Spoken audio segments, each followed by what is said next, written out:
നമസ്കാരം. ജീവൻ ടി വിയിലെ എല്ലാ മാന്യ പ്രേക്ഷകർക്കും ഐക്കൺസ് ഓഫ് അറേബ്യ എന്ന ഈ പ്രോഗ്രാമിലേക്ക് ഹാർദവമായ സ്വാഗതം. പ്രവാസി മലയാളികളുടെ ജീവിത അനുഭവങ്ങളാണ് നമ്മൾ എല്ലാ എപ്പിസോഡുകളിലൂടെയും കേൾക്കുന്നത്, കാണുന്നത്. അവരുടെ ജീവിതാനുഭവങ്ങൾ നമ്മളെ പഠിപ്പിച്ചത് ഒരു വലിയ പാഠപുസ്തകം തന്നെയാണ്. വർഷങ്ങൾക്ക് മുമ്പ് ഒരു ജോലി എന്ന സ്വപ്നവുമായി പ്രതീക്ഷയുമായി ഈ രാജ്യത്ത് വന്നിറങ്ങുന്ന നമ്മുടെ പ്രിയപ്പെട്ട മലയാളികൾ അവരുടെ കഠിനാധ്വാനത്തിൻ്റെ ആത്മാർത്ഥതയുടെയും സത്യസന്ധതയുടെയും കഥയാണ് ഐക്കൺസ് ഓഫ് അറേബ്യ. ഒരു പ്രവാസിയുടെ ജീവിത അനുഭവങ്ങൾ, ജീവിതയാത്രകൾ നമ്മെ പഠിപ്പിക്കുന്നത് ദുഃഖങ്ങളെയും പ്രതിസന്ധികളെയും അതിജീവിക്കാനുള്ള ഒരു മനക്കരുത്ത് അവർ നേടിയെടുക്കുന്നു എന്നുള്ള സത്യത്തെയാണ്. ഇന്ന് അത്തരത്തിലുള്ള ഒരു മലയാളിയാണ് ഞാൻ നിങ്ങളുടെ മുമ്പിൽ പരിചയപ്പെടുത്തുവാൻ പോകുന്നത്. മലപ്പുറം ജില്ലയിലെ കോട്ടയ്ക്കൽ എന്ന പ്രദേശത്ത് നിന്നും ഏതാണ്ട് 41 വർഷങ്ങൾക്ക് മുമ്പ് പ്രവാസ ജീവിതം ആരംഭിച്ച ഹുസൈനിക്ക ആണ് ഇന്ന് നമ്മുടെ അതിഥി. ഹുസൈനിക്കയെ യുഎയിൽ എല്ലാവർക്കും അറിയാം. കാരണം അബുദാബി മുതൽ ദുബായിലും ഷാർജയിലും കോട്ടയ്ക്കൽ ആയുർവേദ എന്ന ബ്രാൻഡിനെ ഇത്രത്തോളം പ്രശസ്തിയിലേക്ക് കൊണ്ടുവന്നത് ഹുസൈനിക്ക തന്നെയാണ്. അപ്പോൾ ആ ഒരു ബ്രാൻഡ് ഹുസൈനിക്കയുടെ പേരിലാണ് ഇന്ന് കോട്ടയ്ക്കൽ ആയുർവേദ യുഎയിൽ അറിയപ്പെടുന്നത്. ഒട്ടനവധി ഹെർബൽസിൻ്റെയും ഡിസ്ട്രിബ്യൂഷനാണ് അൽ ജസീറ ഹെർബൽസ് ഡിസ്ട്രിബ്യൂഷൻ ഷാർജയിൽ. തീർച്ചയായും അദ്ദേഹത്തിൻ്റെ ഈ 41 വർഷത്തെ പ്രവാസ ജീവിതത്തെക്കുറിച്ച് നമുക്ക് ചോദിച്ചറിയാം. അതിനു മുമ്പ് ഹുസൈനിക്ക ഈ പ്രോഗ്രാമിലേക്ക് ഹാർദവമായി സ്വാഗതം ചെയ്യുന്നു. അസ്സലാമു അലൈക്കും. വലൈക്കും അസ്സലാം. 41 വർഷം കണ്ണടച്ച് തുറക്കും പോലെ വളരെ ഫാസ്റ്റായിരുന്നു ഡെവലപ്മെൻറ്റ്സ്. തുടക്കം എന്ന് പറയുമ്പോൾ ഈ കാണുന്ന ഈ ബിൽഡിങ്ങോ ഇത്രയും സൗകര്യങ്ങളൊന്നും ഇല്ലാത്ത ഒരു കാലഘട്ടത്തിൽ 1977 റംസാൻ മാസത്തിലാണ് ഞാൻ ആദ്യം വന്നിറങ്ങുന്നത്. റമദാൻ മാസത്തിലാണ് നോമ്പ് സമയം ഇവിടെ വന്നിറങ്ങുന്നത്. തുടക്കം എങ്ങനെയായിരുന്നു? അന്ന് എൻ്റെ ഫാദർ ഉണ്ടായിരുന്നു. ഫാദർ ഇവിടെ ബിസിനസ്സായിരുന്നു. പിന്നെ 2 ജ്യേഷ്ഠന്മാരുണ്ടായിരുന്നു. അപ്പോൾ ഒന്ന് വളരെ പ്രയാസപ്പെട്ടാണ് വന്നതെങ്കിലും ഒരു ഫസ്റ്റ് വിസക്ക് തന്നെ വന്നത്. ഫാദർ വിസ അയച്ചു വന്നു. അന്ന് 9ാം ക്ലാസ് പഠിക്കുന്ന സമയത്ത് വന്നത്.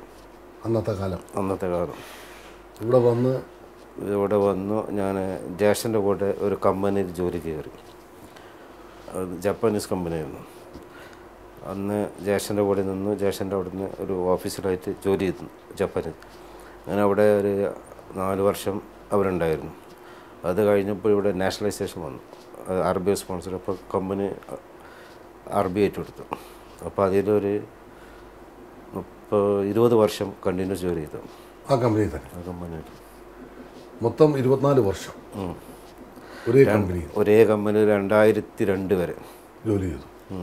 പക്ഷേ 1979 ഞാൻ ബിസിനസ് സ്റ്റാർട്ട് ചെയ്തോടെ കമ്പനിയിൽ ഇരിക്കുന്ന സമയത്ത് ബിസിനസ് രംഗത്തേക്ക് കടന്നു. 77 കോട്ടയ്ക്കൽ ശരിക്ക് എട്ടരിക്കോട് എന്ന് പറഞ്ഞ സ്ഥലത്ത് കോഴിച്ചന MSP ക്യാമ്പിൻ്റെ തൊട്ടടുത്ത് അവിടെയാണ്. MSP ക്യാമ്പിൻ്റെ തൊട്ടടുത്ത്. പിതാവ് ഗൾഫിലായിരുന്നു. എനിക്ക് തോന്നുന്നു അത് വർഷങ്ങൾക്ക് മുമ്പായിരിക്കും. ഉരുവിലൊക്കെ ഫാദർ പാകിസ്ഥാനിൽ നേരെ ഇവിടെ വന്നതാണ്. എത്രാമത്തെ മകനായിരുന്നു ഹുസൈനക്ക? ഞാൻ 4ാമത്തെ. മൊത്തം ഞങ്ങൾ 8 പേര്. 8 പേരിലെ 4ാമത്തെ മകനായിരുന്നു. മൂത്ത 2 ജ്യേഷ്ഠന്മാർ ഇവിടെ ഉണ്ടായിരുന്നു. അതും കാരണം ഉപ്പായും ഇവിടെ ഉണ്ടായിരുന്നത് വലിയൊരു തുണയായിരുന്നു, ഒരു ആശ്വാസമായിരുന്നു. വളരെ തുടക്കകാലത്ത് മറ്റ് പ്രവാസികളെ പോലെ ആരോരുമില്ലാത്ത ഒരു ദേശത്തേക്ക് നമ്മൾ വരുമ്പോൾ ഉണ്ടാകുന്ന ഒരു പ്രയാസമൊന്നും ഹുസൈനിക്കയെ സംബന്ധിച്ചിടത്തോളം എയർപോർട്ടിൽ വരുന്ന സമയത്ത് തന്നെ വാപ്പ സ്വീകരിക്കാൻ വന്നിരുന്നു ജ്യേഷ്ഠന്മാരും. അതേപോലെ സന്തോഷമില്ല കൊണ്ടുവന്ന് ഇവിടുത്തെ ഓരോ കാര്യങ്ങൾ നമ്മളെ പ്രൊട്ടക്റ്റ് ചെയ്യാനുണ്ടായിരുന്നു. ശരിക്കും ഉപ്പ ഗൾഫിലായിരിക്കുന്ന സമയത്ത് അല്ലെങ്കിൽ ആദ്യകാലത്ത് പാകിസ്ഥാനിലായിരുന്ന സമയത്തൊക്കെ നമ്മുടെ ജീവിതത്തിനെ മോൾഡ് ചെയ്തതും നമ്മളെ മുന്നോട്ട് പോകാൻ പഠിപ്പിച്ചതും ഉമ്മയാണ്. ഉമ്മയും അമ്മാവന്മാരും ഒക്കെയാണ്. അപ്പോൾ ഉമ്മ നമ്മുടെ ജീവിതത്തിൽ ഒരുപാട് സ്വാധീനിച്ചു. അത് എത്രത്തോളമാണ് ഹുസൈനിക്ക? കാര്യം എൻ്റെ ചെറുപ്പം മുതൽ ഉമ്മ എൻ്റെ കൂടെ തന്നെ വളരെ കഷ്ടപ്പെട്ട ജീവിതമായിരുന്നു ഞങ്ങൾക്ക്. അപ്പോൾ ഫാദർ വളരെ കഷ്ടപ്പെട്ടിട്ട് ഞങ്ങൾ ജീവിക്കാൻ സാധ്യതയുള്ള സമയത്താണ് പാകിസ്ഥാനിൽ പോയത്. അങ്ങനെ അവിടുന്ന് ആ സമയത്ത് ഞാൻ ഉമ്മയും എൻ്റെ താഴെ 2 ഒരു അനിയനും ഒരു പെങ്ങളും ഉണ്ട്. വളരെ കഷ്ടപ്പെട്ടിട്ടായിരുന്നു ജീവിച്ചത്. ആ സമയത്ത് ഫാദർ ദുബായിൽ വന്നു ഫസ്റ്റ് ജ്യേഷ്ഠനെ കൊണ്ടുപോയി, രണ്ടാമത്തെ ജ്യേഷ്ഠനെ കൊണ്ട്, മൂന്നാമത്തെ ഞാൻ ഇപ്പോൾ 9ാം ക്ലാസ് പഠിക്കുകയാണ്. അപ്പോൾ ഉമ്മ പറഞ്ഞ് പാസ്പോർട്ട് എടുത്ത്, വളരെ കഷ്ടപ്പെട്ടാണ് പാസ്പോർട്ട് എടുത്തത്, മൈനർ പാസ്പോർട്ട്. പക്ഷേ പാസ്പോർട്ട് സംഘടിപ്പിച്ചു, അവിടെ നിന്ന് വിസ അയച്ചു വന്നു. അങ്ങനെ 9ാം ക്ലാസ് പഠിക്കുന്ന സമയത്ത് ഞാൻ ദുബായിലേക്ക് ഫസ്റ്റ് വരികയാണ്. അന്ന് ഞാൻ 80 രൂപ കൊടുത്തിട്ടാണ് ബസ്സിന് ബോംബെ, ഞാൻ എൻ്റെ വീട്ടിൽ നിന്ന് 80 രൂപ കൊടുത്തിട്ടാണ് ഞാൻ ബോംബെയിൽ വന്നത്. കോട്ടയ്ക്കൽ നിന്ന് അന്ന് 3 ദിവസം ഇല്ല, ബസ്സിന് വന്നത്. ബോംബെക്ക് പോയി. ബോംബെ 2 ദിവസം കഴിഞ്ഞ് ബോംബെയിൽ ഇറങ്ങിയ സമയത്ത് അന്ന് വന്ന് ഇറങ്ങി പിറ്റേന്ന് മഴ പെയ്തു. 3 ദിവസം മഴ പെയ്ത് ഇറങ്ങാൻ പറ്റുന്നില്ല. അങ്ങനെ പിന്നെ ട്രാവൽ ഏജൻറ്റ്, എൻ്റെ അയൽവാസിൻ്റെ ട്രാവൽ ഏജൻറ്റ്, അവർ അന്ന് ഞാൻ എൻ്റെ മൈനർ പാസ്പോർട്ട് ആയതുകൊണ്ട് റിട്ടേൺ ടിക്കറ്റും കൂടി എടുത്താൽ എനിക്ക് കയറാൻ പറ്റുള്ളൂ എന്ന് പറഞ്ഞു. അങ്ങനെ അവർ പിന്നെ ഗ്യാരണ്ടി വെച്ചിട്ട് എനിക്ക് ടിക്കറ്റ് എടുത്തു തന്നു. 4ാം ദിവസം ഞാൻ അവിടെ നിന്ന് ബോംബെയിൽ നിന്ന് ദുബായിലേക്ക് വന്നു. ഉപ്പായും ജ്യേഷ്ഠന്മാരും ഉണ്ടായിരുന്നു. ഒരു വലിയൊരു സന്തോഷം തോന്നി. വളരെ സന്തോഷം. കാരണം നമ്മളെ ഉറ്റവരെയും ഉടയവരെയൊക്കെ വേർപിരിഞ്ഞ് പ്രവാസ ജീവിതമാണ് ആദ്യകാലത്ത് എല്ലാവർക്കും വിധിക്കപ്പെട്ടത്. അപ്പോൾ ആ കാലഘട്ടത്തിൽ ഉപ്പായും ജ്യേഷ്ഠന്മാരെ കാണുക, അവരോടൊപ്പം കുറച്ച് നാൾ ജീവിക്കുക, താമസിക്കുക, അവരുടെ നിർദ്ദേശമനുസരിച്ച് പ്രവാസ ജീവിതം മുന്നോട്ട് കൊണ്ടുപോകുക, അതൊക്കെ വലിയൊരു കാര്യം തന്നെയാണ്. അപ്പോൾ അത് കഴിഞ്ഞിട്ടാണ് അങ്ങനെ ഇക്ക പറഞ്ഞതുപോലെ 1979 ഒരു ബിസിനസ് അങ്ങ് സ്റ്റാർട്ട് ചെയ്തു. അന്ന് ഉപ്പാക്ക് ചെറിയ ബിസിനസ്സാണോ? അന്ന് ഉപ്പല്ല, അന്ന് ഉപ്പ നാട്ടിൽ പോയി. ഇപ്പോൾ ഇക്ക വരുമ്പോഴത്തേക്ക് 77 വന്ന് 79 ഫസ്റ്റ് ജാനുവരിയിൽ നാട്ടിൽ പോയി. ഫസ്റ്റ് ഞാനും ജ്യേഷ്ഠനും കൂടി പോയി. 71 ഫാദർ 78 ഹജ്ജിന് പോയി. ഇവിടുന്ന് ഹജ്ജിന് പോയി വന്ന് തിരിച്ചു വന്നു. എന്നെ നാട്ടിൽ പറഞ്ഞയച്ചു. നാട്ടിൽ പറഞ്ഞയച്ച് 79 നാട്ടിൽ പോയി വന്നു. ജാനുവരി വന്നു. മാർച്ചിൽ ഫാദർ നാട്ടിൽ പോയി. ഉമ്മാക്ക് സുഖമില്ലായിട്ട് ഉമ്മ പെട്ടെന്ന് മരിച്ചു. പിന്നെ ഫാദർ ഇങ്ങോട്ട് വന്നിട്ടില്ല, ഞങ്ങൾ കൊണ്ടുവന്നിട്ടുമില്ല. പിന്നെ നാട്ടിൽ തന്നെയായിരുന്നു. അപ്പോൾ പിന്നെ ബിസിനസ് അങ്ങ് തുടങ്ങിയാണ്. പിന്നെ അല്ല, ഉപ്പാൻ്റെ ബിസിനസ് അല്ല, എൻ്റെ താഴെ ഒരു അനിയനും കൂടി ഉണ്ട്. അപ്പോൾ ഉമ്മ മരിച്ചപ്പോൾ അവൻ സ്വന്തമായിട്ട്, അപ്പോൾ എന്നെ കൊണ്ടുവരാൻ വേണ്ടിയിട്ട് ഒരു വിസക്ക് ഞാൻ ചോദിച്ചു കമ്പനിയിൽ. അപ്പോൾ പറഞ്ഞു ജ്യേഷ്ഠനും അനിയനും ഒരു കമ്പനിയിൽ ജോലി ചെയ്യുന്നത് നല്ലതല്ല, നിനക്ക് വേണ്ട സഹായങ്ങൾ ഞങ്ങൾ ചെയ്തു തരാൻ പറഞ്ഞിട്ട് അന്ന് എൻ്റെ ഒരു അറബി എനിക്ക് ഇവിടുത്തെ 10,000 ദിർഹംസ് തന്നു എന്നോട് ബിസിനസ് ചെയ്യാൻ വേണ്ടിയിട്ട് എന്തെങ്കിലും. അപ്പോൾ അങ്ങനെയാണ് ഞാൻ ഒരു ഗ്രോസറി എടുത്തു. അന്നത്തെ 79 അൽഗുറസൻ്റെ എടുത്തു. ആ ഗ്രോസറി ഞാൻ എടുത്തു, അതിൽ അനിയനെ കൊണ്ടുവന്നു. അങ്ങനെ അന്ന് മുതൽ സ്റ്റാർട്ട് ചെയ്ത ബിസിനസ്. അന്ന് മുതലാണ് ബിസിനസ്സിലേക്ക് കടന്നു വന്നത്. യഥാർത്ഥത്തിൽ അനുജന് വേണ്ടിയിട്ടാണ് ആ ബിസിനസ് സ്റ്റാർട്ട് ചെയ്തത്. അപ്പോൾ അൽഗുറൈർ സെൻ്ററിൽ തൊട്ടടുത്ത് അന്നൊക്കെ ഓപ്പണായി കിടക്കുന്ന സ്ഥലമായിരുന്നു. ഇന്ന് ആ ഗ്രോസറി ഒന്നുമില്ല. എന്നിപ്പോൾ അതിൽ അനിയൻ മരിച്ചു, അതോടുകൂടെ ഗ്രോസറി അനിയൻ മരിച്ചു. കഴിഞ്ഞ വർഷം ജനുവരി 16-ാം തീയതി ഹാർട്ട് അറ്റാക്ക് പെട്ടെന്ന് മരിച്ചു. ഇവിടെ വെച്ച് തന്നെ. അപ്പോൾ ശരിക്കും അപ്പോൾ അതോടുകൂടി പിന്നെ ആ ബിസിനസ് ക്ലോസ് ചെയ്തു, ഗ്രോസറി ക്ലോസ് ചെയ്തു.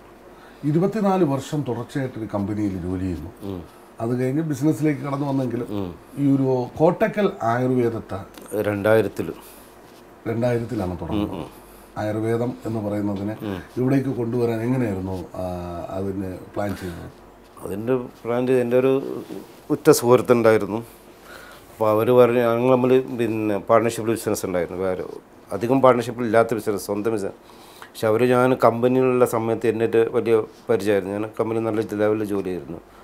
അങ്ങനെ ആ സമയത്ത് നമ്മൾ ഭയങ്കര ഫ്രണ്ട്ഷിപ്പായപ്പോൾ എന്നോട് പറഞ്ഞു നമുക്കൊരു ആയുർവേദത്തിൻ്റെ ചാൻസ് ഉണ്ട് പറഞ്ഞിട്ടാണ് ഞങ്ങൾ കോട്ടക്കൽ ഞങ്ങൾ റഫ പോലീസ് സ്റ്റേഷൻ്റെ മുന്നിൽ ഫസ്റ്റ് സ്റ്റാർട്ട് ചെയ്യുന്നത്. കോട്ടക്കൽ ആയുർവേദ ട്രേഡ്. അന്ന് എനിക്ക് അവിടെ ജ്വല്ലറി ഷോപ്പും ടെക്സ്റ്റൈൽ ഷോപ്പും ഒക്കെ ഉണ്ടായിരുന്നു. അപ്പോൾ ഈ ഒരു ഗ്രോസറി കൂടാതെ തന്നെ ഒട്ടനവധി ബിസിനസ് ടെക്സ്റ്റൈൽസ് ഉണ്ടായിരുന്നു, പിന്നെ ജ്വല്ലറി ഉണ്ടായിരുന്നു. അതൊക്കെ എപ്പോഴും ഉണ്ട്. ഇല്ല, ജ്വല്ലറി ക്ലോസ് ചെയ്തു. ടെക്സ്റ്റൈൽസും ക്ലോസ് ചെയ്തു. ടെലിഫോൺ ഷോപ്പ് ഉണ്ടായിരുന്നു, അതും ക്ലോസ് ചെയ്തു. പല ബിസിനസ്സുകളിലും 95 മുതൽ 2001 വരെ പല ബിസിനസ് മേഖലകളും ഉണ്ടായിരുന്നു. അന്ന് അതിൽ വിജയം ഉണ്ടായിരുന്നു, പരാജയം ഉണ്ടായിരുന്നു. എല്ലാ കാര്യങ്ങളും നമ്മൾ നേരിട്ടറിഞ്ഞ വ്യക്തിയാണ്. വളരെയധികം നേരിട്ടറിഞ്ഞ വ്യക്തി. ഇപ്പോൾ 2000-ലാണ് ആദ്യമായിട്ട് കോട്ടക്കൽ ആയുർവേദ എന്ന ആ പ്രോഡക്ട്സിന്റെ ഒരു ഡിസ്ട്രിബ്യൂഷൻ നമ്മൾ അൽ റഫ പോലീസ് സ്റ്റേഷന്റെ തൊട്ടടുത്ത് തുടങ്ങി. ഞാനും വേറൊരുത്തരും കൂടി പാർട്ട്ണർഷിപ്പിൽ ആദ്യത്തെ ഷോപ്പ് അത് നമ്മൾ ഇന്ത്യൻ കൗൺസിൽ ഡോക്ടർ ജോസഫാണ് ഉദ്ഘാടനം ചെയ്തത്. മരിച്ചു. അന്ന് നമുക്ക് കോട്ടക്കൽ പോയിട്ട് അവരുമായിട്ട് സംസാരിച്ചിട്ട് തന്നെയാണ് അവരുടെ ബ്രാൻഡുകളെ ഇങ്ങോട്ട് കൊണ്ടുവന്നിട്ട് അതൊരു മലയാളികൾക്കൊരു വലിയൊരു കാര്യമായി മാറി അല്ലേ? കാരണം എന്ന് വെച്ചാൽ കോട്ടയ്ക്കൽ അറബ്സിന് പോലും അറിയാവുന്ന കാര്യമാണ്. അപ്പം ആ കോട്ടയ്ക്കലുള്ള മരുന്നുകളെ ഡിസ്ട്രിബ്യൂട്ട് ചെയ്യാനായിട്ട് സാധിച്ചു. ഒന്നിൻ്റെ ശേഷം ഷാർജയിലാണ് ആദ്യമായിട്ട് ഓൺ ഇതിൽ സ്റ്റാർട്ട് ചെയ്തത്. സ്വന്തമായി തുടങ്ങുന്നത് ഷാർജയിലാണ്. ഷാർജയിൽ ഇപ്പോൾ നമ്മൾ ഇരിക്കുന്ന ഈ സ്ഥലത്താണ്. അൽ ജസീറ ട്രേഡിംഗ് എന്നാണ് ആദ്യത്തിൻ്റെ പേര്. ആയുർവേദിക് മെഡിക്കൽസ് എന്നായിരുന്നു. അത് കഴിഞ്ഞ് അൽ ജസീറ ട്രേഡിംഗ് എന്നാണ് പറഞ്ഞിട്ടുള്ളത്. അത് കഴിഞ്ഞ് പിന്നെ അബുദാബിയിലാണ്. അല്ല, ദുബായിലാണ് പിന്നെ രണ്ടാമത് സ്റ്റാർട്ട് ചെയ്തത് ദേരയിൽ. അത് കഴിഞ്ഞ് അൽക്കൂസ്. അത് കഴിഞ്ഞ് അബുദാബി. അവിടെ ഒന്നും പാർട്ണർഷിപ്പ് അല്ല, ഒന്നുമില്ല. ഇപ്പോൾ എല്ലാ ബിസിനസ്സും സ്വന്തമായിട്ടാണ് എല്ലാം. അപ്പം ഈ അൽ റഫ പോലീസ് സ്റ്റേഷൻ്റെ അവിടെയുള്ള ആയുർവേദ അത് അവർക്ക് കൊടുത്ത് ഫുൾ ഷെയർ കൊടുത്തതിന് ശേഷം ഞാൻ സ്വന്തമായിട്ട് ഷാർജിൽ തുടങ്ങി. അബുദാബിയിൽ സ്വന്തമായിട്ട് തുടങ്ങി. അപ്പോൾ ആയുർവേദത്തിൻ്റെ പ്രോഡക്ട്സ് കോട്ടയ്ക്കലിൻ്റെ ആ പ്രശസ്തിയിലേക്ക്, അപ്പോൾ അത് അവരുമായിട്ട് നേരിട്ട് സംസാരിച്ചിട്ട് തന്നെയാണ് ഡിസ്ട്രിബ്യൂഷൻ എടുക്കുന്നത്. അവർ ആദ്യം ഒരു 2-3 വർഷം ഞാൻ ഡയറക്റ്റ് വേറെ വഴിയിലെടുത്തു. അങ്ങനെ ഞാൻ അവരോട് ഓതറൈസ് എനിക്കൊരു ഡീലർഷിപ്പ് ആവണമെന്ന് പറഞ്ഞു. അങ്ങനെ അവർ നമ്മൾ ഫയൽ സബ്മിറ്റ് ചെയ്തു, അവർ ആക്സെപ്റ്റ് ചെയ്തു. അങ്ങനെ 5 വർഷം കഴിഞ്ഞു രണ്ടാമത് റിന്യൂ ചെയ്ത് വന്നു. ഇപ്പോൾ കണ്ടിന്യൂസ് ഇപ്പോൾ അതോറൈസ്ഡ് ആയിട്ടുള്ള ഡിസ്ട്രിബ്യൂഷനാണ് ഇപ്പോൾ ഹുസൈനക്കാക്ക് തന്നിരിക്കുന്നത്. അപ്പോൾ ഇതെല്ലാം എങ്ങനെയാണ്? കാരണം അബുദാബിയിൽ അൽക്കൂസിൽ ദേര, ഷാർജ ഇത്രയും സ്ഥലങ്ങളിലാണ് ഇന്ന് ഇക്കാക്ക് ഷോപ്പുള്ളത്. അപ്പോൾ അത് എങ്ങനെ മാനേജ് ചെയ്യുന്നുണ്ട്? കാരണം അവിടെ എല്ലാം നമ്മളെ സ്റ്റാഫുണ്ട്. എല്ലാം നമ്മൾ ഇവർക്കെല്ലാം ആദ്യം ഷാർജയിൽ കൊണ്ടുവന്നിട്ട് ഇവരെ ഇവിടുന്ന് ട്രെയിൻ ചെയ്ത് ഇന്നെല്ലാം സെറ്റാക്കിയതിന് ശേഷം ദുബായിലേക്ക് മാറ്റും. അത് കഴിഞ്ഞിട്ട് അൽക്കൂസിലേക്ക് അങ്ങനെ ഓരോരുത്തർ ഇവിടെ വന്നിട്ട് ട്രെയിൻ ചെയ്ത് കൊടുക്കും 3 മാസം എല്ലാവർക്കും. ഇന്ന് ഹുസൈനക്കാക്ക് വേറെ കാര്യം കൂടെ അറിയാം. കാരണം എന്ന് വെച്ചാൽ ഏതൊക്കെ അരിഷ്ടങ്ങളാണ് എന്തിനൊക്കെയാണ് കൊടുക്കേണ്ടതെന്ന് പോലും അതായത് ഡോക്ടർമാർ പ്രിസ്ക്രൈബ് ചെയ്ത് അയക്കുമ്പോൾ നമ്മൾ കൊടുക്കുള്ളൂ. നമ്മൾ കൊടുക്കാൻ പാടില്ല. അപ്പോൾ അത് എന്തെല്ലാം ഏതൊക്കെയാണ് കോട്ടയ്ക്കൽ? ഇപ്പോൾ മെയിൻലി നമ്മൾ ചെയ്യുന്ന കോട്ടയ്ക്കൽ ആയുർവേദയുടെ പ്രോഡക്ട്സുകളാണോ അല്ലാതെ മറ്റുള്ള? കോട്ടയ്ക്കൽ ആയുർവേദത്തിനുള്ള മസാജ് ഓയിൽസാണ് മെയിൻലി നമ്മൾ ചെയ്യുന്നത്. ഓയിൽസുകൾ മറ്റൊന്ന് നമുക്ക് ഓയിലുകൾ, അതുപോലെ അതിൻ്റെ പൗഡറുകൾ, കിഴിപ്പൊടികൾ, ട്രീറ്റ്മെൻറ്റിനുള്ള പൗഡേഴ്സ് മാത്രം. അതൊക്കെയാണ് എക്സ്റ്റേണൽ ഐറ്റംസ് ആയിട്ട് കൂടുതൽ കൊടുക്കുന്നത്. അപ്പോൾ ഇതിൽ മെയിനായിട്ട് നമ്മൾ സപ്ലൈ ചെയ്യുന്നത് എല്ലാ വിവാഹ ആൾക്കാർക്കും അതേമാതിരിയാണ്. മലയാളികൾ മാത്രമല്ല ഇവിടെ വരുന്നത്? അല്ലല്ല, ഇവിടെ മലയാളം യൂറോപ്യൻസ് വരുന്നുണ്ട്, പാകിസ്ഥാനികൾ വരുന്നുണ്ട്, പിന്നെ ഇന്തോനേഷ്യ വരുന്നുണ്ട്, ബംഗ്ലാദേശ് വരുന്നുണ്ട്, സുഡാനുകൾ വരുന്നുണ്ട്, എല്ലാ രാഷ്ട്രക്കാരും വരുന്നുണ്ട്, എല്ലാ രാജ്യക്കാരും വരുന്നുണ്ട്. അപ്പോൾ ഇറ്റലിക്കാരാണ് കൂടുതൽ വരുന്നു. ഇറ്റലി, റഷ്യ, അവർക്ക് നല്ല പ്രൊഡക്ട്സ് ആവശ്യമുണ്ട്, ഹെർബ്സിന് മാത്രം ഉണ്ട്. അപ്പോൾ ശരിക്കും ഇതൊന്നും അവരുടെ ഇടയിൽ പോലും സുപരിചിതമാണ്. ഇവിടെയൊക്കെ നമ്മൾ എത്തിച്ചു കൊടുക്കുന്നു എന്നുള്ളതാണ്. അപ്പോൾ ഇത് നമ്മൾ അവിടെ നിന്ന് എങ്ങനെയാണ് നമ്മളെ നാട്ടിൽ നിന്ന് പോയി പിന്നെ നമ്മൾ ഷിപ്പ് പോയി വരുന്നുണ്ട്.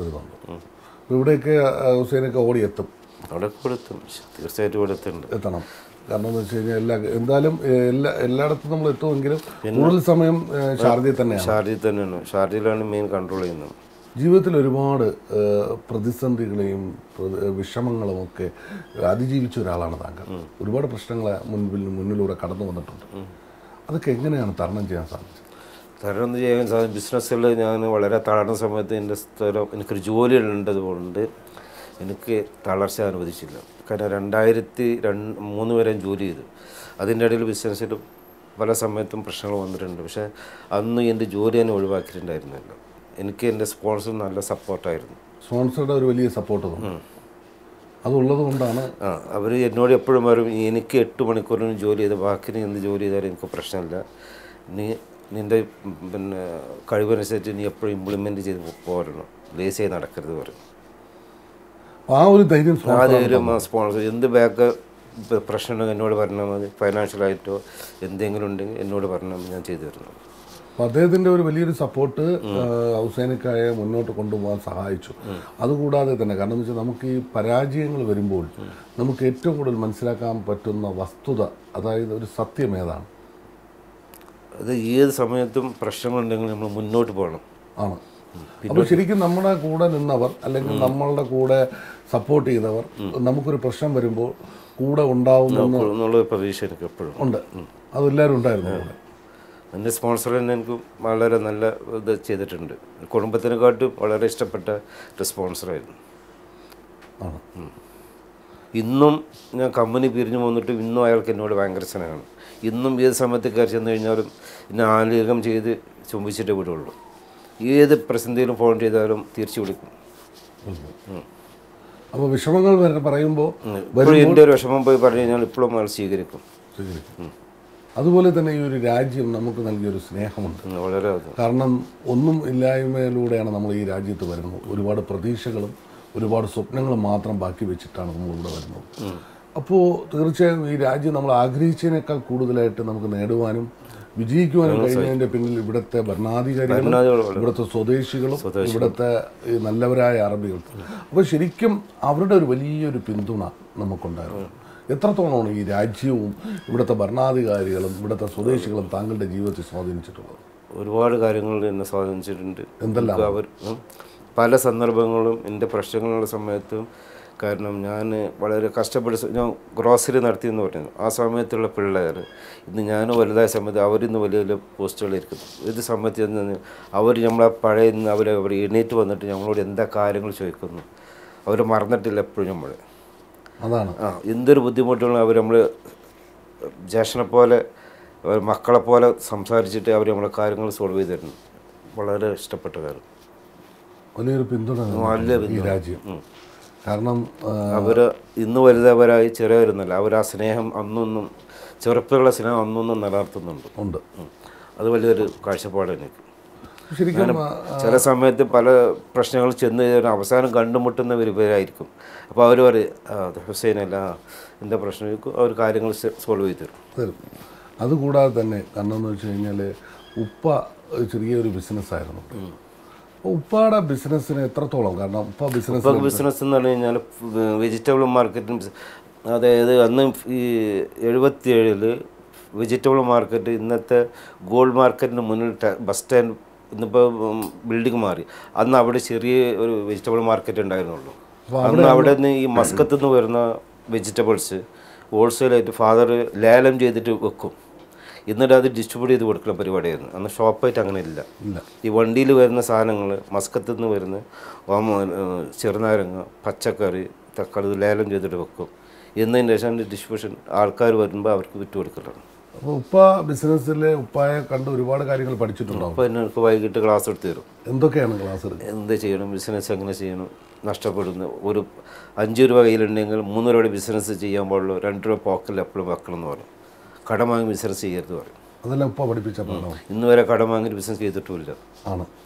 കാരണം ഉപ്പ പറഞ്ഞു തന്ന ആ ഒരു സത്യമാണ് ജീവിതത്തിൽ പാലിച്ചിട്ടുള്ളത്. അതുകൊണ്ട് പരാജയത്തിൻ്റെ ഒരു വഴിയിലേക്ക് നമ്മൾ ഇറങ്ങി ചെല്ലേണ്ടി വന്നില്ല. ഇല്ല. പക്ഷേ ബിസിനസ്സിൽ തുടക്കകാലത്തുണ്ട് ഒരുപാട് പരാജയങ്ങളുണ്ടായിരുന്നു. പാർട്ണർഷിപ്പിൽ മാത്രം പരാജയപ്പെട്ടിട്ടുള്ളൂ. അപ്പോൾ അതെന്തുകൊണ്ടാണ് പാർട്ണറും നമ്മളും തമ്മിലുള്ള സമയദോഷമായിരിക്കും? സമയദോഷം അല്ല, അവരെ കുറ്റപ്പെടുത്തുന്നത്. അവരെ കുറ്റപ്പെടുത്താൻ പാടില്ല. കാരണം എന്ന് വെച്ച് കഴിഞ്ഞാൽ നമ്മുടെ സമയത്തിൻ്റെ മോശം സമയമായിരിക്കാം ആ ഒരു ബിസിനസ്സിലേക്ക് പറയാം. പക്ഷേ ഒറ്റയ്ക്ക് ബിസിനസ് ആരംഭിച്ചപ്പോൾ പിന്നെ തിരിഞ്ഞു നോക്കേണ്ടി വന്നിട്ടുള്ളതാണ്. ഇന്ന് കോട്ടക്കൽ ആയുർവേദ എന്ന ഒരു സ്ഥാപനം, നമ്മൾ ഇത്രയും സ്ഥലങ്ങൾ എന്തൊക്കെയാണ് ഇപ്പോൾ നമുക്ക് അവൈലബിൾ ഇവിടെ ഉള്ളത്? ഇവിടെ കോട്ടക്കലിനെ സംബന്ധിച്ച് കോട്ടക്കൽ ആയുർവേദശാലൻ്റെ എല്ലാ മസാജ് ഓയിൽസും ഒരു എക്സ്റ്റേണൽ പ്രോഡക്റ്റ്സ് എല്ലാം അവൈലബിലിറ്റിയാണ്. അഥവാ ഇല്ലാത്ത സാധനങ്ങൾ വിത്തിൻ 1 വീക്കിൽ നമ്മൾ കസ്റ്റമേഴ്സിന് ഓർഡർ ചെയ്ത് കഴിഞ്ഞാൽ കൊടുക്കുന്നുണ്ട്. അതേമാതിരി പിന്നെ ഹെർബ്സും കംപ്ലീറ്റ് ഉണ്ട്. ഇന്ത്യയിൽ നിന്ന് കിട്ടുന്ന എല്ലാ ഹെർബ്സും നമ്മൾ എത്തിച്ചു കൊടുക്കുന്നുണ്ട്. ഇവിടെ എത്തിച്ചു കൊടുക്കുന്നു. എന്താവശ്യമുണ്ടെങ്കിലും ഇവിടെ വന്നു കഴിഞ്ഞാൽ അവൈലബിൾ ആണ്. അതുപോലെ ഈ ഒരു സ്ഥാപനത്തിൻ്റെ വിജയം എന്ന് പറയുന്നത് ഇവിടുത്തെ എംപ്ലോയീസാണ്. ഇവിടുത്തെ എംപ്ലോയി ഹാർഡ് വർക്കാണ്. അവർക്ക് നല്ല ട്രെയിൻ ചെയ്തതാണ്. നല്ല അവരുടെ ഒരു സപ്പോർട്ടാണ് ഹുസൈനക്കായെ ഇന്ന് ഇതുവരെ കൊണ്ട് എത്തിച്ചത്. ഇന്ന് എത്ര എംപ്ലോയീസാണ് കൂടെ ജോലി ചെയ്യുന്നത്? 15 പേര്. 15 പേർക്ക് മലയാളികളാണല്ല? എല്ലാവരും മലയാളികളാണ്. കാരണം മലയാളികളുടെ ബിസിനസ്സാണത്. അതുകൊണ്ട് തീർച്ചയായും മലയാളികളുമായി ബന്ധപ്പെട്ട് നിൽക്കുന്നതാണ്. അപ്പോൾ അവരുടെ ഒരു വലിയ പിന്തുണ തീർച്ചയായിട്ടും കോട്ടക്കലുള്ള സമീപ പ്രദേശത്തുള്ള ആൾക്കാരാണ് കൂടുതൽ വരും. കാരണം ഇതിനെപ്പറ്റി അറിയുന്നത് അവർക്കാണ്. അതുകൂടാതെ കണ്ടെന്ന് വെച്ച് കഴിഞ്ഞാൽ അവർ തരുന്ന ഒരു വലിയ പിന്തുണ ബിസിനസ്സിനെ എത്രത്തോളം മുന്നോട്ട് പോകാൻ കഴിയുന്നു ഹുസൈനക്കാരന്? ഇനിയും മുന്നോട്ട് പോകാൻ പറ്റും. വിവാഹം കഴിച്ചിരിക്കുന്നത് എവിടെന്നാണ്? വിവാഹം കഴിച്ചിരുന്നത് കോട്ടക്കൽ. വൈഫിൻ്റെ പേര് സുബൈദ. കുട്ടികൾ 2 പേര്. മൂത്തയാള് മകന് പേര് ഫാസിൽ എന്ത് ചെയ്യുന്നു?